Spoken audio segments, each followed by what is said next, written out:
Hi friends, ഇന്ന് നമുക്ക് ചക്ക വെച്ചിട്ടൊരു സ്പെഷ്യൽ ഉണ്ണിയപ്പം തയ്യാറാക്കിയെടുക്കാം. ഇപ്പോൾ ചക്ക ഒരുപാട് കിട്ടുന്ന സീസണാണല്ലോ, അപ്പോൾ നമുക്കിത് സിമ്പിളായിട്ട് തയ്യാറാക്കിയെടുക്കാനായിട്ട് പറ്റും. അതിനായിട്ട് ഞാനൊരു പാത്രത്തിലേക്ക് 1 കപ്പ് പൊന്നിയരിയുടെ പുട്ടുപൊടി ചേർത്ത് കൊടുക്കുന്നുണ്ട്. പുട്ടുപൊടിയാണ് ഇപ്പോൾ എടുത്തിരിക്കുന്നത്.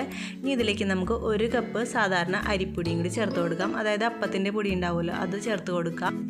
പിന്നെ ഇതിലേക്ക് ഞാൻ കുറച്ചും കൂടി ഒരു സോഫ്റ്റ്നെസ് കിട്ടാനായിട്ട് 2 ടേബിൾ സ്പൂൺ റവ ചേർത്ത് കൊടുക്കുന്നുണ്ട്. ഇനി ഇതിലേക്ക് നമുക്ക് ചക്ക വരട്ടിയത് ചേർത്ത് കൊടുക്കാം. ഏകദേശം 1 കപ്പ് അളവിൽ ചക്ക വരട്ടിയത് ഞാൻ ചേർത്ത് കൊടുക്കുന്നുണ്ട്.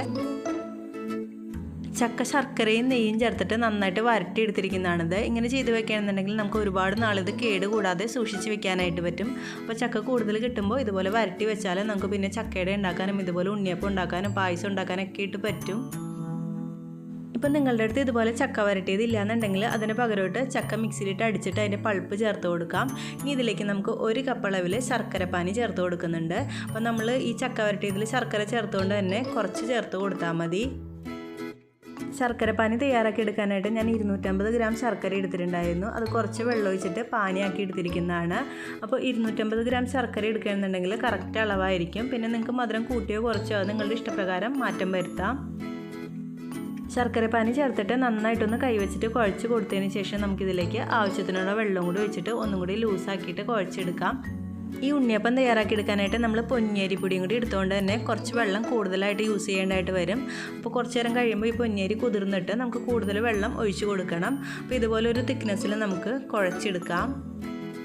ഇപ്പോൾ പൊന്നിയരിപ്പൊടി ഇല്ലാന്നുണ്ടെങ്കിൽ സാധാരണ പുട്ടുപൊടി ആയാലും ചേർത്ത് കൊടുക്കാം കേട്ടോ. പക്ഷേ പൊന്നിയരിപ്പൊടി എടുക്കുകയാണെന്നുണ്ടെങ്കിൽ കുറച്ചും കൂടി നല്ല സോഫ്റ്റ് ആയിട്ടുള്ള ഉണ്ണിയപ്പം നമുക്ക് തയ്യാറാക്കി എടുക്കാനായിട്ട് പറ്റും.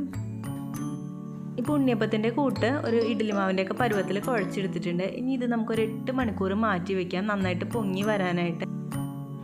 ഈ മാവ് പൊങ്ങി വരാനായിട്ട് നമ്മളിതിലേക്ക് സോഡാപ്പൊടിയോ ബേക്കിംഗ് പൗഡറോ ഒന്നും ചേർക്കുന്നില്ല കേട്ടോ. ചക്ക ചേർത്തുകൊണ്ട് തന്നെ നന്നായിട്ട് പൊങ്ങി വന്നോളും. 8 മണിക്കൂർ നമുക്ക് ഇതുപോലെ ഒന്ന് നന്നായിട്ട് അടച്ചു വയ്ക്കാം. ഞാനിപ്പോൾ ഒരു ക്ലിംഗ് റാപ്പ് വെച്ചിട്ട് നന്നായിട്ട് കവർ ചെയ്ത് കൊടുക്കുന്നുണ്ട്. ഇപ്പോൾ 8 മണിക്കൂറൊക്കെ കഴിഞ്ഞിട്ടുണ്ട്. നമ്മുടെ മാവ് അത്യാവശ്യം നന്നായിട്ട് പൊങ്ങി വന്നിട്ടുണ്ട്. ഇതിങ്ങനെ നമുക്ക് മിക്സ് ചെയ്ത് കൊടുക്കുമ്പോൾ നല്ല തിക്കായിട്ട് വന്നിട്ടുണ്ട്, കാരണം നമ്മൾ പൊന്നിയരിപ്പൊടി ചേർത്തുകൊണ്ട് തന്നെ. അപ്പോൾ ഇതിലേക്ക് കുറച്ചും കൂടി വെള്ളം ഒഴിച്ചിട്ട് നമുക്കൊന്ന് ലൂസാക്കി എടുക്കാം.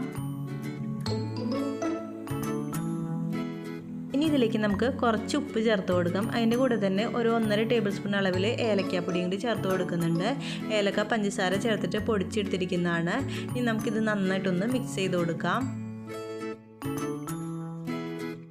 ഇനി ലാസ്റ്റായിട്ട് ഇതിലേക്ക് ഇതിൻ്റെ ടേസ്റ്റൊക്കെ കുറച്ചുകൂടി കൂടാനായിട്ട് നമ്മൾ കുറച്ച് തേങ്ങ നെയ്യിൽ വറുത്തിട്ട് ചേർക്കുന്നുണ്ട്. അപ്പോൾ കടിക്കാനായിട്ട് കിട്ടുമ്പോൾ നല്ല ടേസ്റ്റ് ഉണ്ടാവും. ഇനി ഈ മാവ് നമുക്ക് ചൂടാക്കി കിടക്കുന്ന ഉണ്ണിയപ്പച്ചട്ടിയിലേക്ക് ഒഴിച്ചു കൊടുക്കാം. അപ്പോൾ ഈ ഒരു ഉണ്ണിയപ്പച്ചട്ടി എൻ്റെ അമ്മയൊക്കെ ചെറുപ്പം മുതലേ യൂസ് ചെയ്യുന്ന ഒരു ഉണ്ണിയപ്പച്ചട്ടിയാണ് കേട്ടോ. അപ്പോൾ ഞാനിപ്പോഴും ഇതിൽ തന്നെയാണ് ഉണ്ണിയപ്പം ഉണ്ടാക്കിയെടുക്കുന്നത്. നിങ്ങളുടെ കയ്യിൽ ഇപ്പോൾ നോൺ സ്റ്റിക്ക് ആയിട്ടുള്ള ഉണ്ണിയപ്പച്ചട്ടി ഉണ്ടെന്നുണ്ടെങ്കിൽ ഇത്രയും എണ്ണ ഒഴിച്ച് കൊടുക്കേണ്ട ആവശ്യമില്ല കേട്ടോ. നമുക്ക് കുറച്ച് എണ്ണയിൽ ചുട്ടെടുക്കാനായിട്ട് പറ്റും.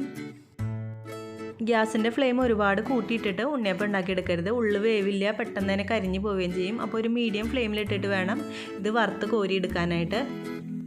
ഉണ്ണിയപ്പത്തിൻ്റെ ഒരു സൈഡ് ഇപ്പോൾ നന്നായിട്ട് മൂത്ത് വന്നിട്ടുണ്ട്. ഇത് ഞാനിപ്പോൾ ഒരു സ്പൂൺ വെച്ചിട്ടൊന്ന് മറിച്ചിട്ട് കൊടുക്കുന്നുണ്ട്. ഇനി നമുക്കിത് 1 മിനിറ്റ് കഴിയുമ്പോൾ വീണ്ടും എണ്ണയിൽ നിന്ന് കോരിയെടുക്കാം. ഇപ്പോൾ നമ്മുടെ ഉണ്ണിയപ്പം എല്ലാം നല്ല ഗോൾഡൻ കളറായിട്ട് മൊരിഞ്ഞ് വന്നിട്ടുണ്ട്. ഇനി ഇത് നമുക്ക് എണ്ണയിൽ നിന്ന് ഇങ്ങനെ കോരിയെടുക്കാം. ബാക്കിയുള്ള ഉണ്ണിയപ്പം നമുക്ക് അതുപോലെ തന്നെ തയ്യാറാക്കിയെടുക്കാം. അപ്പോൾ മാവ് കോരി ഒഴിക്കുമ്പോൾ ഒരുപാട് നിറച്ചിട്ട് കോരി ഒഴിക്കരുത്. അപ്പോൾ പുറത്തോട്ടൊക്കെ ആയിട്ട് ഒരു ഷേപ്പ് ഇല്ലാതെ ആവും. അപ്പോൾ അതിൻ്റെ ഉള്ളിൽ കൊള്ളുന്ന രീതിയിലുള്ള അളവിൽ തന്നെ മാവ് ഒഴിച്ച് കൊടുക്കണം. ഞാനിപ്പോൾ എടുത്തിരിക്കുന്ന ഈ ഒരു അളവ് വെച്ചിട്ട് എനിക്ക് ഏകദേശം ഒരു 60 ഉണ്ണിയപ്പം തയ്യാറാക്കിയെടുക്കാനായിട്ട് പറ്റിയിട്ടുണ്ട്. ഇപ്പോൾ ചക്കയൊക്കെ ഒരുപാട് കിട്ടുന്ന സീസണല്ലേ, അപ്പോൾ നിങ്ങൾ എന്തായാലും ഈ ഒരു റെസിപ്പി ഒന്ന് ട്രൈ ചെയ്ത് നോക്കൂ കേട്ടോ. അപ്പോൾ ഈ ഒരു റെസിപ്പി നിങ്ങൾക്ക് ഇഷ്ടപ്പെട്ടാൽ എപ്പോഴും പറയുന്നത് പോലെ തന്നെ ലൈക്ക് ചെയ്യാനും കമൻറ്റ് ചെയ്യാനും ഫ്രണ്ട്സിനായിട്ട് ഷെയർ ചെയ്യാനായിട്ടും മറക്കല്ലേ. അതുപോലെ നിങ്ങൾ ഈ ചാനൽ ഇതുവരെ സബ്സ്ക്രൈബ് ചെയ്യാതാണ് കാണുന്നതെങ്കിൽ ഒന്ന് സബ്സ്ക്രൈബ് ചെയ്തിട്ട് സപ്പോർട്ട് ചെയ്യാനായിട്ട് മറക്കല്ലേ. താങ്ക്